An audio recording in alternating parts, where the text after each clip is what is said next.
Bom dia, pessoal. Bem-vindo ao EDcast, o podcast do Grupo de Estudos ED-FAAP, Ensinando Direito. Nosso objetivo aqui é contar a história de pessoas que viveram dentro do mundo jurídico, como o nosso convidado de hoje, o nosso coordenador do curso de Direito, Fernando José da Costas. Fernando, obrigado por participar desse podcast com a gente. Você, neto de advogados, filho de advogados, acho que foi uma livre e espontânea pressão que você se tornasse um grande doutor.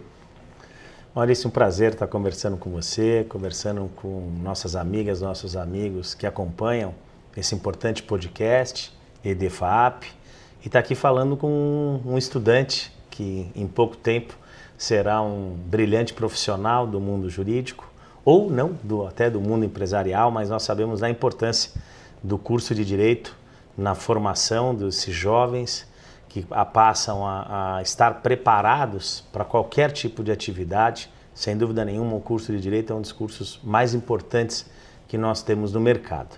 Por isso que é um curso tão concorrido. E, de fato, o meu avô, Paulo José da Costa, foi advogado. Meu pai também foi advogado. A OAB do meu avô era número 500, é do meu pai número 5.000. A minha é 155 mil e hoje eu acho que já estamos no número 450 mil, daqui a pouco próximo. Quando eu me formar, então já vai estar lá no milhão. Já vai estar lá no milhão. Então, minha mãe também, hoje minha mãe é a única ascendente minha viva, com seus 84 anos de idade, também advogada. E minha mãe conheceu meu pai na faculdade, meu pai foi professor da minha mãe, e aí os dois se conheceram e posteriormente se casaram, e desse casamento eu surgi. Então, sem dúvida nenhuma, eu brinco que eu respiro direito desde o meu berço.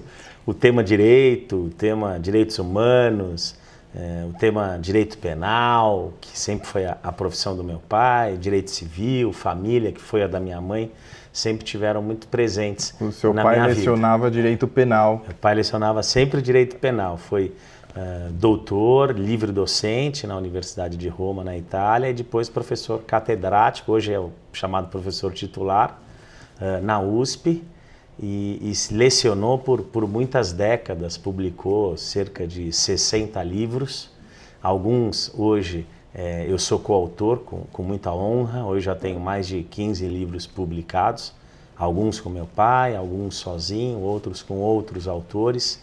Então eu olhei ali o meu pai como modelo e sempre quis seguir a carreira acadêmica. Eu acho muito importante, além da profissão, a carreira acadêmica. Então eu, em período mais ou menos de 2002 a 2015, lecionei aqui na FAAP, foram 13 prazerosos anos lecionando direito penal, lecionando processo penal.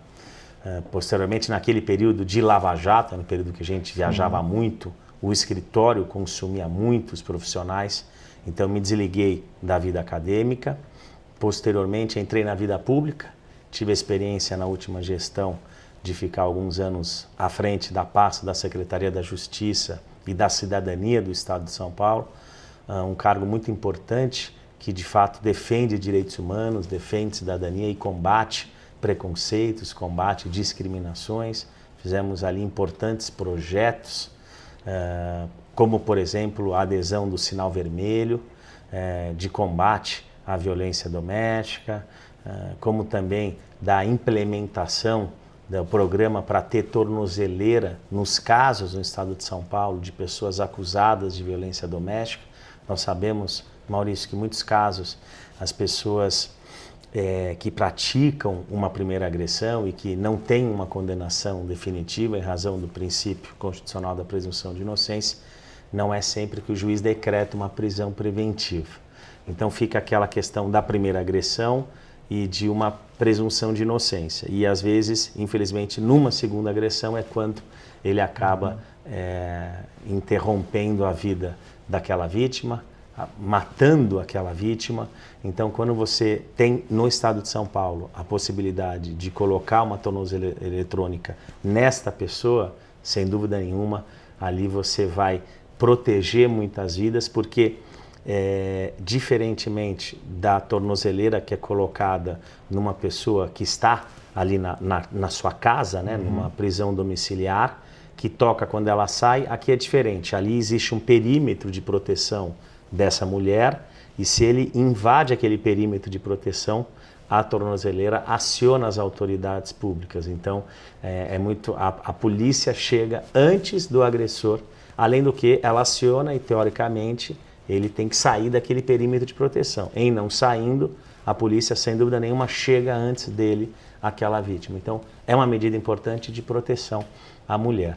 E tive a grande alegria de, ao sair da secretaria, ao sair da vida pública e voltar para a atividade dentro do escritório, receber o convite aqui da mantenedora, do CEO, para poder coordenar o curso de Direito da FAAP. Esse curso, do qual eu por tantos anos, né, lecionei, então conheço o corpo docente, conheço o estilo dos alunos, alguns alunos meus hoje lecionando aqui ao meu lado, então para mim é um desafio muito prazeroso, porque eu gosto da vida acadêmica, aprendi a gostar com meu pai, aprendi a gostar com a minha mãe e estava fazendo falta isso na minha vida profissional. Então agora eu volto à advocacia e volto também aqui no curso da FAAP. Acho o curso da FAAP um curso diferenciado de todos os outros cursos. É uma faculdade com poucos alunos, é uma faculdade que tem uma média de professores, alunos que nenhum outro curso tem.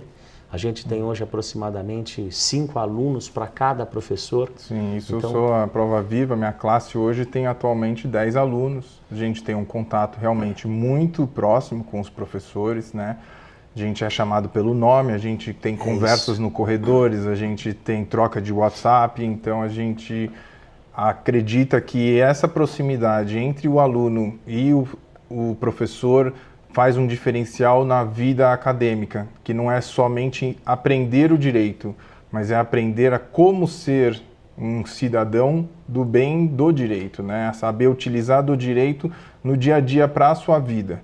E eu, na minha segunda formação, vivendo aqui já com um pouco mais de idade do que a primeira faculdade, percebo que isso é de um valor que não tem preço, assim. É muito gratificante essa diferenciação que a gente tem, esse tratamento tão próximo das pessoas. É isso mesmo, Maurício. É até importante você mencionar isso, porque você que vem de uma outra formação, você tem um comparativo.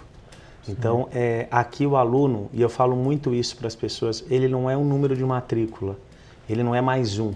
Ele é tratado de fato como uma pessoa, né, com as suas preocupações, com as suas particularidades, e ele tem não só o conhecimento jurídico, mas um conhecimento de vida, né? Isso ajuda na escolha da profissão, né? Isso ajuda na base da formação, isso ajuda no tipo de profissional que ele quer ser. Então, sem dúvida nenhuma, nós temos aqui hoje um diferencial, que é esse modelo de educação dentro do curso de Direito. E é claro, a gente está e tem que sempre estar se reinventando, tem que sempre estar se atualizando.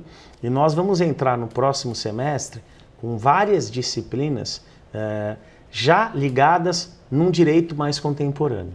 Então nós vamos ter uma disciplina de Direito e Política. Eu acho que política é um tema muito importante no nosso dia a dia. Nós vamos ter direito relacionado a esse mundo cinematográfico de streaming, de seriados, de filmes. Hoje a gente vive falando de que seriado a gente vai assistir e existe um mundo do direito relacionado a isso. A contratação dos atores, né, a contratação dos materiais, a publicidade, eu posso colocar esse carro, essa marca, eu não posso. Esse ator que está fazendo esse seriado, ele pode fazer numa outra empresa concorrente. Tem todo um mundo jurídico ligado a esse mercado que vem a cada dia crescendo mais. A gente está fazendo uma outra sobre fashion law, relacionado ao mercado do luxo, né? A moda, ao direito.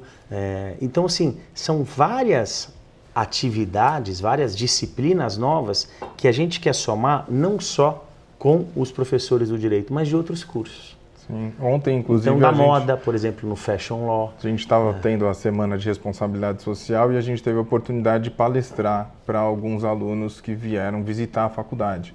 E eu até comentei como a faculdade de Direito tem essa concepção de que é para advogados. Só que a faculdade de Direito é uma faculdade para a vida, porque a gente tem direito em todas as nossas relações, né? No nosso dia a dia, em qualquer relação que a gente está tendo, a gente está envolvendo algum direito. E a gente nem sempre foi ensinado esses direitos desde a juventude, que inclusive deveria ter algumas matérias que fossem aplicadas no ensino médio, porque são coisas que às vezes a gente deixa passar por não saber. Até brinquei, né? Como que alguém joga futebol sem saber as regras do jogo? E a gente meio que nasce, é imposto numa sociedade com regras pré-estabelecidas, que a gente fica sem saber e às vezes passa uma vida sem saber dessas regras, né? Aproveitando esse gancho, queria trazer um pouco para sua juventude. Como é que foi essa juventude nesse âmbito jurídico, com uma mãe civilista, um pai penal? Como que foi assim? Você passou a época do Brasil pela redemocratização, estava uma época meio conturbada ali.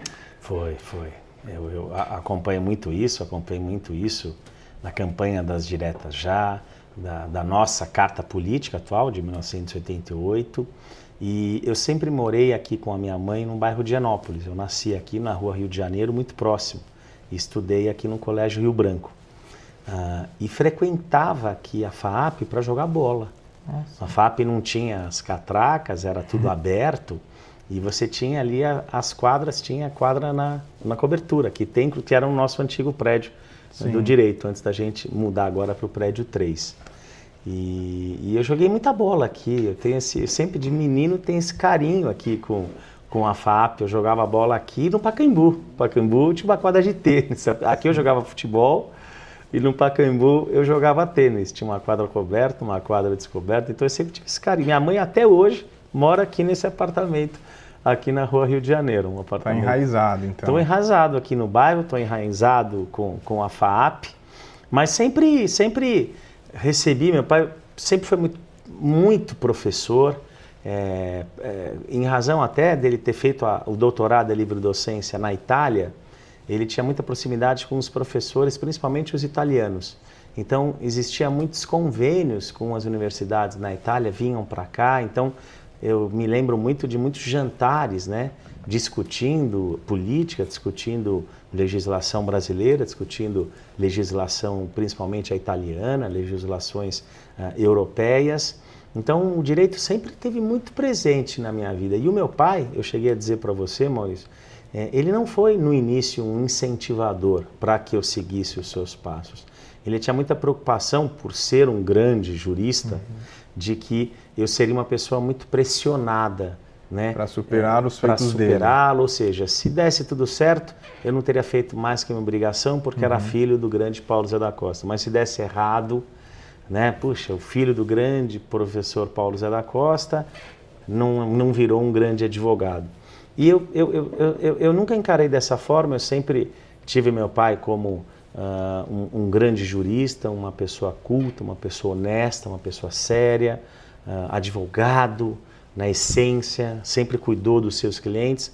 Então eu sempre busquei seguir essas qualidades do meu pai e com as minhas características. Meu pai muito mais voltado para um direito penal mais relacionado a pessoas físicas, né, naquele período. Vamos imaginar, meu pai faleceu há 8 anos, meu pai é de 1925, então imaginando que hoje ele teria 98 anos, então acostumado mesmo com júri, tribunal do júri, acostumado com um direito penal que a gente fala de sangue, né, com homicídio, com latrocínio, era aquilo que veio muito da sua formação. É claro que se aprimorou, é claro que inclusive foi um dos primeiros juristas que defendeu a responsabilidade penal da pessoa jurídica. O seu pai é nascido aqui no Brasil? Nascido no Brasil. Ele teve a dupla cidadania italiana por mérito, por tudo que ele fez na Itália. Nomeado até pelo presidente na época italiano, Ciampi.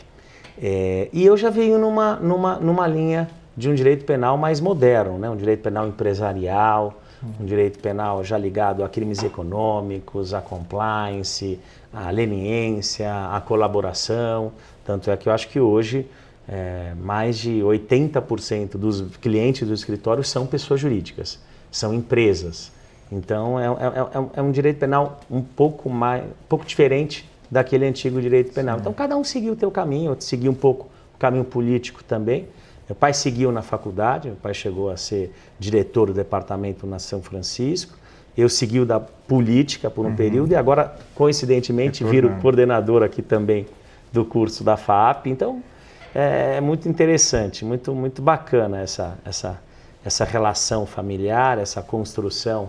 É uma pena, só meu pai acompanhou muito da minha vida profissional, meu pai acompanhou meu mestrado, meu doutorado aqui no Brasil, na USP, meu doutorado na Itália, acompanhou meu casamento, o casamento das minhas 2 filhas, um pouco do seu crescimento, só não acompanhou a minha nomeação como secretário da Justiça, que eu sei que é algo que o deixaria muito feliz, mas é da vida, né, acompanhando de outro lugar. De outro lugar. E me contaram aqui que existem cartas do seu pai que você enquadrou e tem elas enquadradas pela casa. É verdade.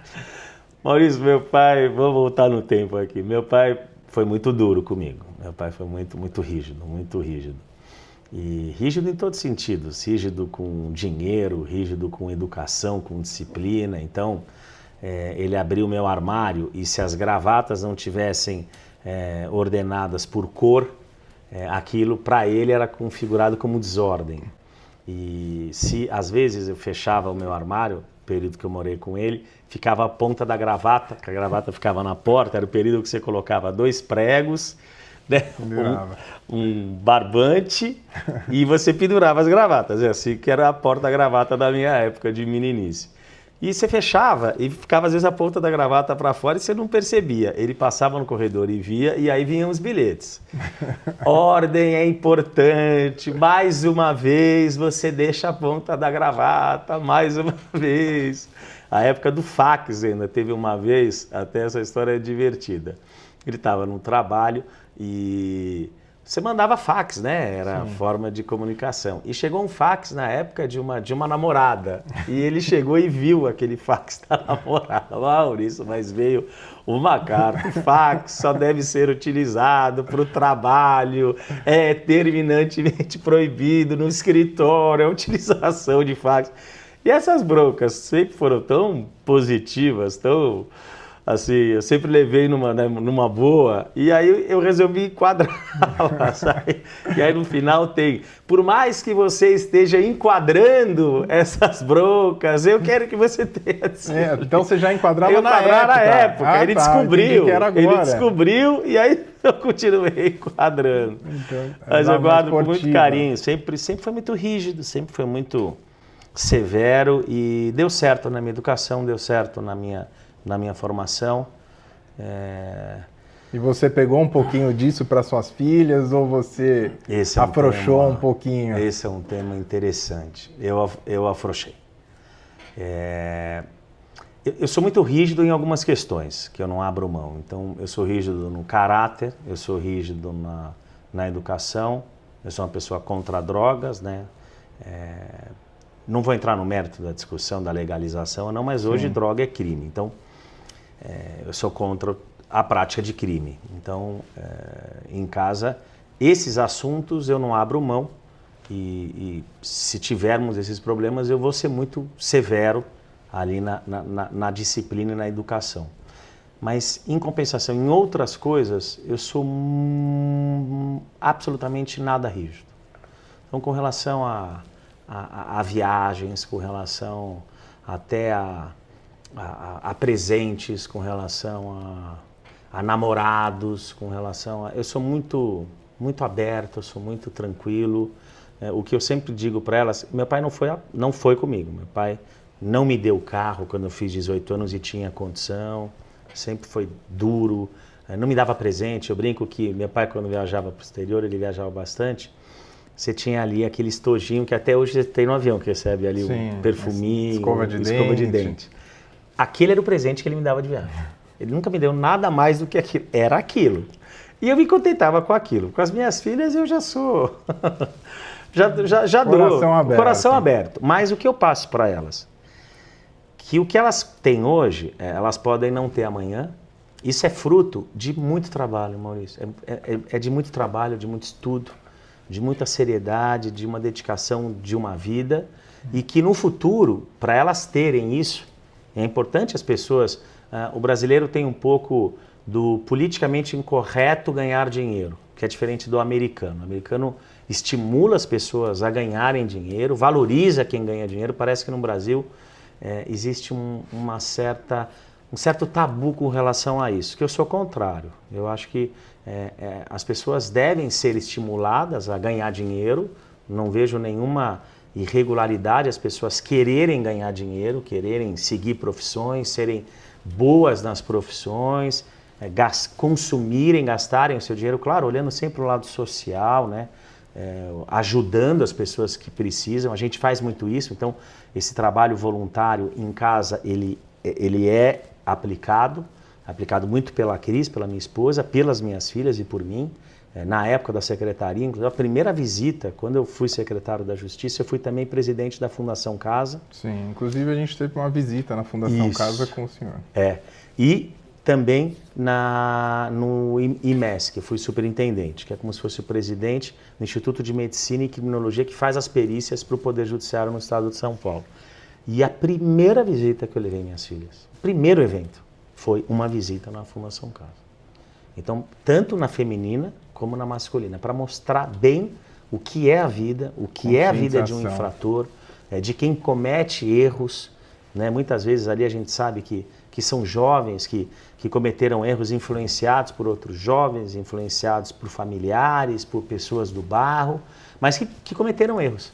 E estão ali, né, recebendo uma reeducação, né? É uma medida de educação, não é uma punição, não é uma pena que o jovem recebe. Então, eu tenho esses dois lados. E você é a terceira geração de advogado. Será que vem a quarta ou não? Eu sou a terceira geração. A Júlia faz direito.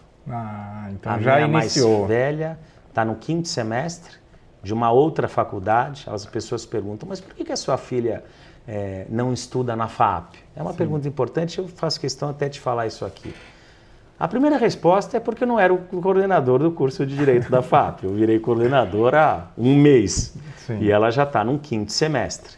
Mas a minha filha prestou 2 faculdades na metade do ano, entrou nas 2 e quis fazer uma dessas 2. Eu cheguei até a perguntar da São Francisco, da USP, que é uma faculdade de desejo dos alunos, é uma faculdade que você não paga. E, por exemplo, ela não prestou a USP, então é uma geração que não prestou a USP e falou, pai, não quero. E acho que eu não tenho que ficar impondo, né, filha, eu acho que eu tenho que fazer isso, acho que você tem que fazer aquilo, acho que eu tenho que seguir o teu caminho. Eu estudei, eu cursei o direito na FMU, né, e esse é um outro ponto importante. E meu pai era diretor da pós na FMU. E não era muito fácil nessa época. Eu ouvi muitos comentários de que quando eu passava é porque eu era filho do diretor, é sempre aquilo... Apadrinhado. Apadrinhado. E eu acho que talvez ela aqui, cursando Direito, filha do diretor, né, que hoje é chamado coordenador, talvez ela sofresse, né, um tipo de, talvez... Privilégios. De acharem que ela tem de acharem que ela tem esse tipo de privilégios, professores, meus amigos, meus colegas. Sim. Então, deixa ela onde ela está, que está bom também, e não é só a FAAP que tem um bom curso de Direito, existem outras instituições que têm bons cursos de Direito, mas eu acho, e é esse trabalho que a gente vai fazer, que a FAAP, em pouco tempo, vai ser, sem dúvida nenhuma, o melhor curso de Direito do país. Ela tem potencial para isso, ela tem excelentes professores. E não é só na fala, não. Nós temos aqui, de fato, 3 desembargadores, nós temos o Procurador-Geral de Justiça, nós temos o homem referência do direito digital, sim, nós temos o delegado-geral lecionando aqui. No próximo semestre, Maurício, a gente vai ter a atual presidente da PAMAGES, uma juíza. A PAMAGES é a Associação Paulista dos Magistrados, ou seja, de todos os magistrados do Estado de São Paulo, ela é a presidente. Uma excelente juíza. Nós temos agora no JEC uma juíza coordenando o JEC. Acho muito importante isso. O Chaim fez um trabalho brilhante Sim, até eu, aqui. inclusive, há 6 meses eu fiz agora, acabei de sair em agosto. Realmente o juizado é um aprendizado Muito bom. sem preço para a experiência e aprendizado do primeiro contato do aluno com o mundo do direito, do mundo direito, jurídico. Isso. E principalmente por essas causas de pequenos valores, que a gente acha que às vezes o mundo do direito é só aquele glamour Não é. de Paulista, de Faria Lima, de causas de milhões, de Suits no Netflix. É verdade. E aí você chega aqui e atende causas de 200, 300 reais, 50 reais e você vê que aquilo é de extrema importância para aquela pessoa e você tem que prestar o seu melhor serviço naquele valor. É isso. Então hoje nós vamos ter, ela vai ser no ano que vem a vice-presidente da PAMAGE, dessa associação, é uma juíza já experiente e é a diretora do Fórum João Mendes, aquele prédio que tem ali no centro, próximo ali da Praça da Sé, que é o maior fórum da América Latina. Então, quer dizer, a gente tem uma profissional realmente com muita experiência na magistratura para cuidar do nosso juizado especial. E é uma informação importante, o nosso JEC é o único no estado de São Paulo que realiza audiências online. Então, ele tem esse diferencial. Está vindo também um outro magistrado muito experiente, professor da USP, que é assessor direto da presidente do STJ, minha amiga Maria Tereza. Veio também no meio ambiente uma ex-secretária do meio ambiente, ex-presidente da CETESB, é livre docente na USP, vai prestar agora o concurso para titular na USP. E eu vejo que todos esses professores de outras instituições, né, boas instituições, gostaram do convite, Maurício, de lecionar aqui. Gostaram de estar aqui, sabem da FAAP, sabem dessa possibilidade de ensino qualificado. Né? Você, é claro, pode ser importante você lecionar para 100 alunos e você tem o teu papel como educador nisso, mas é também importante você lecionar para 10 alunos, você acompanhar a vida profissional desses 10 alunos. A gente está voltando a fazer muitas coisas. Nós, já no semestre que vem, a FAAP vai participar de 2 concursos de processos. De processo penal, de processo civil. Né? O de processo penal coordenado pela professora Anália e pelo professor Francisco. O de processo civil pelo professor Rogério e professor Fabiano, professores da casa. Nós vamos participar do Meeting de Viena, que é um concurso mundial de arbitragem, que trata muito de comércio internacional. A professora de Direito Internacional, Carla, e do curso de Relações Internacionais é quem vai acompanhar os alunos. A FAAP já está apoiando, já está pagando a inscrição. Então a gente vai montar um time de 10 alunos, tanto da Relações Internacionais como do curso de Direito, para, em março do ano que vem, ir para Viena participar desse concurso. A gente vai participar agora da COP de Meio Ambiente, 28ª edição, que vai acontecer em Dubai, em novembro. Quem está indo é a professora Patrícia Iglesias, essa do Meio Ambiente, vai estar representando a São Francisco e representando a FAAP, vai convidar alunos para participarem. Então, a FAAP ela tem esse olhar internacional, né? Esse olhar para fora. Você mencionou das atividades, eu olho muito para as atividades extensionistas. Importante que as pessoas entendam, existe uma resolução do MEC que determina que os alunos tenham 10% das horas do seu curso, então são 450 horas com atividades extensionistas. E qual é a grande diferença de atividade extensionista com estágio? É aquela que o aluno ele é o protagonista da atividade. Então é o que acontece no JEC quando você atende o público, é você que atende. Então nós realizamos nesse semestre essa missão Amazônia. Sim, acabamos de voltar. Missão muito importante que você fez. Importante. E que nós decidimos que, da mesma forma como a gente tem a missão Brasília, nós vamos ter todo o semestre 3 missões nacionais. Então nós vamos ter a missão Amazônia, que vai ficar no 4º semestre. Então vai ter um professor coordenando. Então todos os alunos do curso vão ter oportunidade de, quando estiverem naquele semestre, realizarem aquela missão Amazônia. Sim. No 3º semestre vai ter a missão Brasília. Então não vai mais ser como no passado, inscrição, pré-definido. É aquela turma que vai para Brasília naquele semestre. E no 1º e 2º semestre, aí 2 professores vão fazer uma nova missão chamada, um pouco do Ensinando Direito, mas Ensinando Direito e Cidadania para as escolas públicas aqui em São Paulo. Então vai ser é muita coisa bacana, é muita coisa essas vindo. Atividades extracurriculares são demais porque a gente consegue passar o nosso aprendizado de dentro da sala de aula para o mundo lá fora. E compartilhar um pouco do que a gente está aprendendo aqui e ver a diferença que a gente pode fazer na vida das outras pessoas que não têm acesso a essa informação, a esse conteúdo, que a gente possa contribuir. Inclusive, aproveitando esse gancho, a gente foi em 2020 visitar a Fundação Casa, quando o senhor já era o secretário de Justiça e Cidadania do governo do Dória. Como é que foi esse convite para ser o secretário? Como que funciona? O que o secretário de Justiça faz? O que ele cuida? Vamos lá. Eu não tinha nenhum propósito de vida de ser servidor público. Até porque, com todo respeito aos servidores públicos, eu tenho um escritório de advocacia, sou bem remunerado naquela atividade que faço, então nunca tive nenhuma vocação, nunca tive nenhum pensamento de seguir uma carreira pública. Mas, inclusive, quando sou muito próximo do João Dória, do Rodrigo Garcia, sou advogado dos dois. Na época da campanha para a prefeitura, eu já ajudei o João e, posteriormente, para governo, aí ajudei o João e o Rodrigo. E quando ganharam a eleição, vieram perguntar se eu tinha interesse em participar do time ali na vida pública e eu declinei, eu disse que não. Falei, não, obrigado, estou bem onde eu estou. E aí, passado um ano, em um jantar em casa com o vice-governador Rodrigo, veio até um comentário disso. Falou, Fernando, a gente gostaria de ter um secretário mais atuante na Secretaria da Justiça, uma pessoa com o teu perfil. A gente gosta muito do secretário atual, inclusive foi meu professor, é meu amigo, o professor Paulo Dimas. Mas a gente quer uma pessoa um pouco mais nova, uma pessoa mais atirada. A gente vai ter eleição, a gente sabe que a eleição vai ser polarizada. Então a gente quer um secretário mais atuante, mais aguerrido, um outro perfil de secretário. E a gente queria muito que você fosse.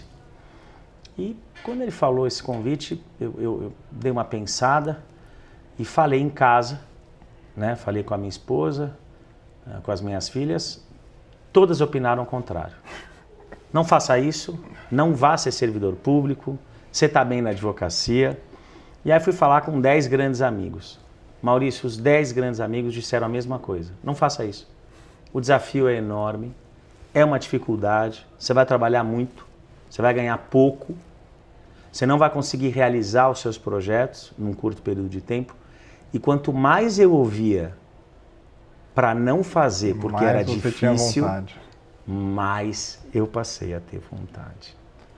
E em razão disso, em razão do escritório estar bem estruturado com a minha equipe, eu aceitei o desafio.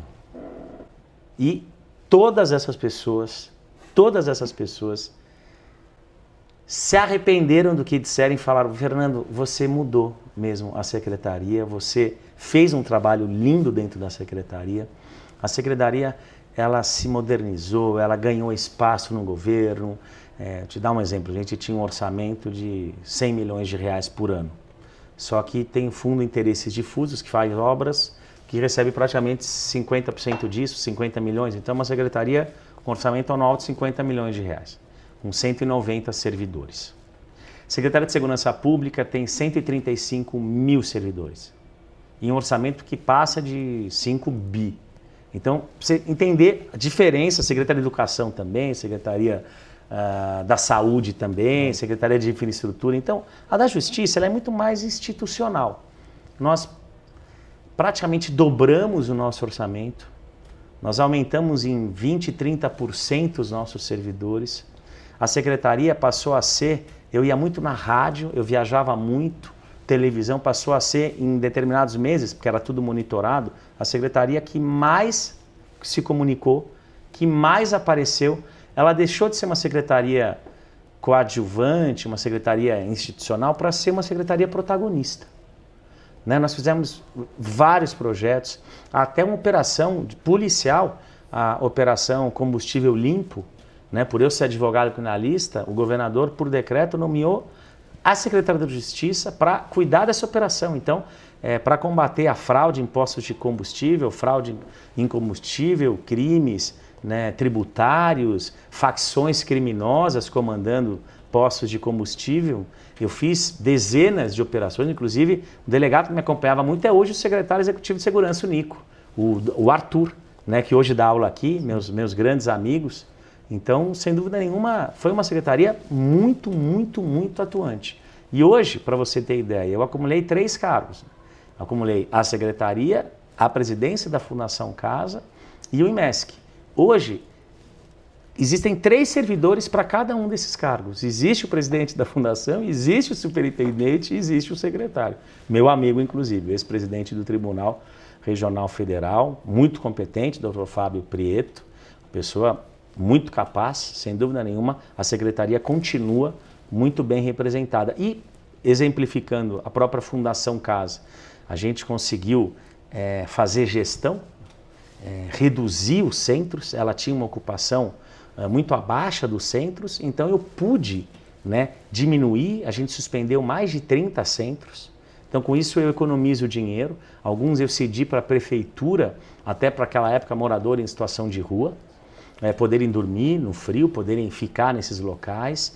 Hoje a gente tinha, quando eu saí, 117 centros, e eu consegui verba, orçamento com essa redução de aproximadamente 100 milhões por ano, e investir na própria Fundação Casa. Então, nunca na história todos os centros foram reformados. Quando eu falo reforma, eu falo sim pintura, mas eu falo também reforma em hidráulica, um problema de esgoto, com banheiro cheirando, um problema de luz queimando. Então, esses jovens têm que ali receber educação, mas tem que ter dignidade. Sim, inclusive na nossa visita a gente viu que estava inclusive sendo implementado tablets para aprendizado de sala de aula, televisões, internet, televisões, né, para poder assistir seriados, as quadras com reformas, com bola nova, com tênis, quadras de Pebble Beach. Então, assim, sem dúvida nenhuma a gente fez, eu falo com muito carinho, uma transformação na Fundação Casa. Sim, e é extremamente... Câmeras de monitoramento, que era uma barreira que se existia, né? Eu quebrei essa barreira, então hoje todos os centros têm câmeras que são monitoradas nos centros e numa central no prédio, no centro, na Fundação Casa. Então, assim, é uma gestão com transparência. Né? Isso é importante para mostrar que não existe agressão em jovens, né? Para quebrar barreiras do passado, que se dizia de batizado. Então, isso não existe na Fundação Casa. Claro, existem infrações pontuais, existem. Jovens que brigam, jovens que agridem servidores. Sim, mas situações pontuais são resolvidas pontualmente, com processos disciplinares e com punições dos seus infratores de quem foge às regras. Um trabalho muito bem feito. E o IMESC também, viu, Maurício? O IMESC a gente implementou, o IMESC tinha todo um acervo documental que você, para ter acesso, demorava meses. Então a gente conseguiu uma contratação com a Prodesp, para poder digitalizar esse acervo. Então, além de você não precisar mais do papel, você ter lá mais de 30, mais de 40 anos de história, de perícias, que você, num computador, vai conseguir achar, vai conseguir localizar. Isso, sem dúvida nenhuma, acelera e qualifica melhor o trabalho e também da realização de perícia. Imagino que já esteja em início de implantação de um programa que o Poder Judiciário já pede a perícia, o IMESC já fica ciente da perícia ali, dentro do programa, e o médico também, o médico já realiza a perícia, já põe no programa a perícia, o juiz já fica sabendo. Isso traz uma celeridade para o processo enorme, porque não pensa que é fácil. Você pede para o médico fazer a perícia, aí o médico demora para fazer a perícia, aí o médico faz a perícia, aí ele não junta a perícia, aí você cobra o médico para fazer a perícia, aí ele junta a perícia, aí você tem que cadastrar, você também não tem muitos servidores para cadastrar, para aquilo cadastrado chegar no Poder Judiciário. Todas essas etapas você vai eliminar, vai ser tudo uma vez só. Né? E o próprio juiz, a celeridade do processo, porque, é claro, as perícias, enquanto não estão prontas, elas param um processo muitas vezes, né? E param uma justiça, né? Param uma expectativa de justiça das partes. Então, sem dúvida nenhuma, isso vai avançar muito. Acho que essa é a importância de trazer essa visão da pessoa privada ao setor público. fazendo essa integração para poder automatizar mais essa máquina pública e trazer Sem dúvida uma nenhuma. eficiência Sem melhor dúvida que nenhuma. hoje no mundo privado, quem não é eficiente não tem espaço. Então, às vezes, no setor público, acho que a gente carece um pouco dessas pessoas, né? Justamente por não querer se envolver, como foi negado aí 10 amigos seus falaram para você não se envolver, com medo, receio. Mas acho que às vezes é um pouco disso que a gente precisa, dessas pessoas com essa coragem, igual que o senhor teve, para enfrentar e trazer uma importância tão grande como é a Fundação Casa, para quem não sabe, que é onde ficam os jovens menores infratores. E ali de é 18 anos. um limiar entre eles ter uma medida socioeducativa que vá tirar ele do crime ou ele retornar e mais uma vez ser reincidente e dali para frente ele vai ter, na verdade, para o presídio, né? Vai ser para a cadeia. Sendo maior de idade.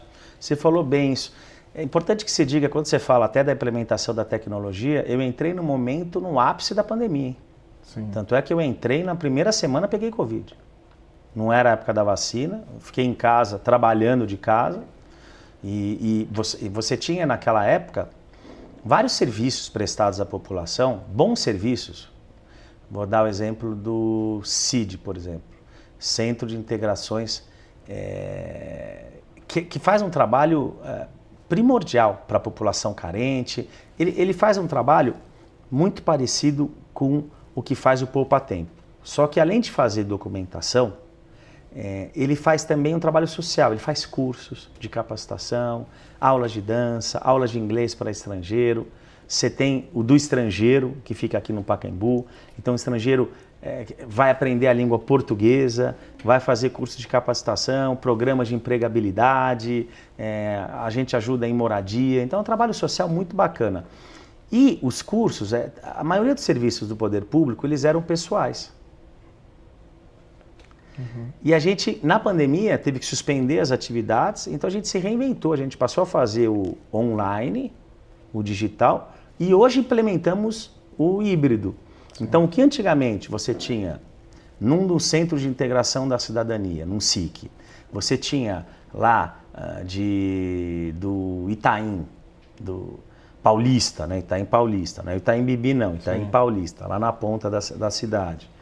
Então você tinha um curso para 20 pessoas. No momento que você faz ele híbrido, você alcança as 20 presenciais, Maurício, você alcança mais 1.000 que não vão precisar ir, que muitas vezes não tem dinheiro para ir fazer o curso. Não tem tempo. Locomoção, então você amplia isso para todo o estado. E serviços e cursos bacanas, serviços gratuitos. A população precisa até, importante esse podcast, ela precisa entrar nos sites das entidades públicas e olhar os inúmeros serviços que a gente tem gratuitos oferecidos, que, claro, é evidente que é gratuito porque a população paga o imposto e aquilo é revertido em serviços.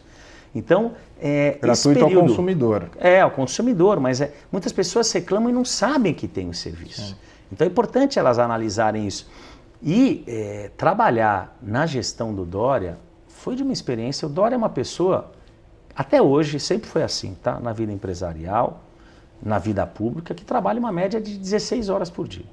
Ele dorme uma média de 4 e toda a equipe dele fez esse trabalho. Então, nesses 3 anos de secretaria, em torno de 3 anos, não existe a palavra férias, Maurício, não existiu a palavra férias. Então, a gente, além de trabalhar mesmo 12 horas, 14 horas, você chega em casa, não é que você vai ficar com a família, você vai chegar em casa, você vai estudar a tua pauta do dia seguinte, preparar. Você vai sair para 10 cidades, para 10 compromissos, se preparar.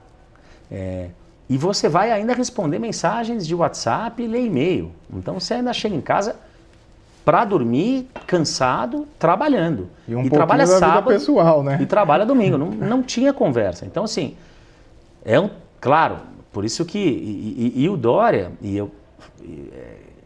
era uma pessoa tão focada em ajudar a população, que é uma pessoa que doava o seu salário como governador. E eu, que tinha uma condição também confortável para isso, também doei o meu salário. Então, todo mês o salário era doado para uma instituição de caridade e o governador fazia o mesmo ato. Então, quer dizer, a gente estava ali, de fato, mesmo para devolver um pouco para o nosso estado, para o nosso povo, um pouco do que a gente ganhou na nossa vida profissional. Então, assim, foi um trabalho para mim que eu vou levar para a vida toda. Foi um trabalho maravilhoso.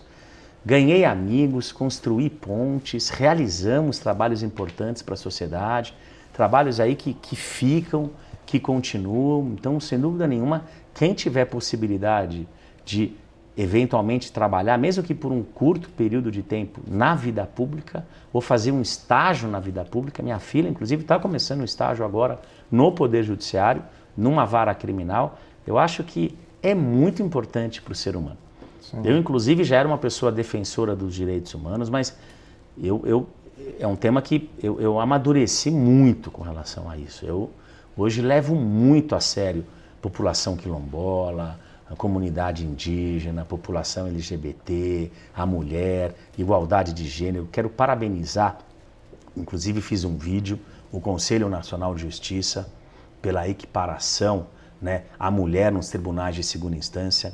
Aqui, o Estado de São Paulo tem, no Tribunal de Justiça, 360 desembargadores. 11% são mulheres. 11%. No Brasil, a média de todos os tribunais estaduais e federais, estamos falando de Tribunal de Justiça e Tribunal Regional Federal, a média de mulheres é de 23%. Realmente, a gente inclusive teve agora no STF a aposentadoria da Rosa Weber e com isso a gente fica com uma ministra mulher, que é a Carmen Lúcia. Que vão ser os 10%. E que tem uma promessa, né, na campanha do atual presidente Lula de que colocaria uma mulher negra, mas que tudo indica agora que ele vai colocar o seu ministro da Justiça, o Flávio Dino. E falando um pouco sobre isso, a gente acabou de passar a maior eleição mais concorrida da história do país. A gente vive uma época de polaridades entre direita e esquerda. Como que você vê o futuro da democracia do Brasil? Eu não gosto da polarização, eu não gosto do extremismo, nem de direita, nem de esquerda. Eu não gosto de desenho de direita está no governo, ela persegue a esquerda e, infelizmente, muitos processos são realizados e posteriormente são anulados, né, por vícios. E quando a esquerda está no poder, a direita passa a ser perseguida. Eu não me simpatizo com isso, eu não gosto disso. Eu gosto de governos que olham mesmo para uma gestão. Eu gosto de políticos que olham para a gestão, que não olham para questões partidárias. Eu não me simpatizo, a gente teve muito contato com políticos, né? Eu atendia muitos políticos, muitos deputados, vereadores, senadores, os conselheiros do Tribunal de Contas, tanto municipal de São Paulo como estadual, Assembleia Legislativa, fui inúmeras vezes. E é cultural, infelizmente, não só no Brasil, mas no Brasil, e é aberto isso, muitas vezes um partido vota fechado contra um projeto porque ele é oposição ao governo. Eu não consigo aceitar isso, Maurício. Eu acho que os políticos que representam a população, que foram ali escolhidos pelo voto popular, democrático, eles têm, na minha opinião, uma obrigação de defender os bons projetos para a população, independente de questão partidária, independente do seu partido estar ou não estar no governo. Você está vendo aí, agora nos Estados Unidos, né, o presidente do Congresso, né, por uma questão do partido que deixou de apoiá-lo pela primeira vez nos Estados Unidos, ele sai do cargo e um dos pontos é porque ele fez um acordo com um partido contrário ao partido dele e isso foi inaceitável. Quer dizer, se aquele acordo ele é bom para a nação, ele é bom para o país e está relacionado ali à guerra da Rússia com a Ucrânia, mas ele tem que fazer, ele tem que fazer. Então, isso é uma coisa que eu acho que o Brasil precisa olhar. O interesse do país sempre tem que estar acima do interesse do partido. Do partido. Então, pessoas que, de alguns partidos, até quando a gente foi governo, né? Então, você era governo, você tinha projetos importantes, e aí você tinha partidos de oposição que era contra porque era oposição. Não importa se aquilo vai melhorar a educação, se aquilo vai reduzir o imposto para a população. Qualquer coisa que viesse dele, ele já volta contra. Ele vai ser contra. Então é muito ruim isso, muito ruim isso. Isso eu acho que é uma coisa que precisa mudar para a gente ter um país aí evoluído para a gente crescer muito, eu acho que isso precisa mudar. E o voto distrital é um outro tema que eu acho importante. A gente tem que ter representante relacionado à quantidade de pessoas que moram naquela região, né? Você não pode ter, numa região com poucas pessoas, a mesma representatividade de políticos em Brasília de um outro local que moram 100 vezes, 200 vezes mais pessoas. Eu acho que isso precisa ser revisto. Maravilha. Para a gente terminar agora, então, eu queria que você deixasse uma mensagem aí para os nossos ouvintes, uma dedicação, qualquer coisa que você tiver vontade de falar. Bom, aqui vai um recado para os nossos ouvintes, nossos internautas do ED Fapcast. Sigam a vida com seriedade, com honestidade, com coleguismo, trabalhem, estudem. O estudo, ele é um patrimônio que ninguém vai tirar de vocês. Isso eu aprendi com meu pai. Podem te tirar a saúde, podem te tirar os amigos, até a família, mas o teu conhecimento, a tua sabedoria, ninguém te tira e ela é um patrimônio que vai para toda a vida. Então, se você tem condição de estudar, e aqui muitas pessoas têm condição de estudar, aproveite essa oportunidade, estude, se forme, leve a sério a sua vida, trabalhe com honestidade. Para aqueles que fazem aqui o curso de Direito, eu sou um apaixonado pelo direito. Eu sempre digo que eu sou tão apaixonado pelo direito que eu seria capaz de ter filhos com ele. Então eu amo essa profissão, acho que é uma profissão que é importante não só para advogados, mas também possibilita pessoas a seguirem concursos públicos, a magistratura, o Ministério Público, a Procuradoria, a Defensoria, mas também a própria vida empresarial. A gente sabe que o advogar, o defender o interesse, ele acontece diariamente. Quando você discute um tema com um amigo, quando você faz um contrato de compra e venda, quando você discute com o seu companheiro ou com a sua namorada, com a sua companheira, você está advogando em causa própria e defendendo os seus interesses. Então, sem dúvida nenhuma, para aqueles que já fazem o curso, continuem conosco. E para aqueles que ainda não fazem o curso de Direito na FAAP, que agora eu tenho a honra de ser o coordenador, venha aqui nos conhecer, venha conversar comigo, venha conhecer o campus e venha verificar por que nós temos esse curso tão diferenciado e por que aqui você tem toda a condição do mundo de ser um profissional diferenciado no mercado. Obrigado, Maurício, pela oportunidade. Obrigado você. Queria agradecer a todos que estão aqui conosco, as alunas, os alunos que participam desse ED Fapcast. Tem uma equipe por trás da câmera ajudando a gente aqui e até a próxima. Obrigado, foi um prazer receber você aqui, esse tempinho com a gente, ouvir essa história. Tenho certeza que a gente ainda vai ter muita coisa boa vindo de você para a gente aqui, estudantes da FAAP e como cidadão do Brasil, de São Paulo, toda a benfeitoria que você já gerou e ainda tenho certeza que tem muito para gerar para a gente. Obrigado. Bom.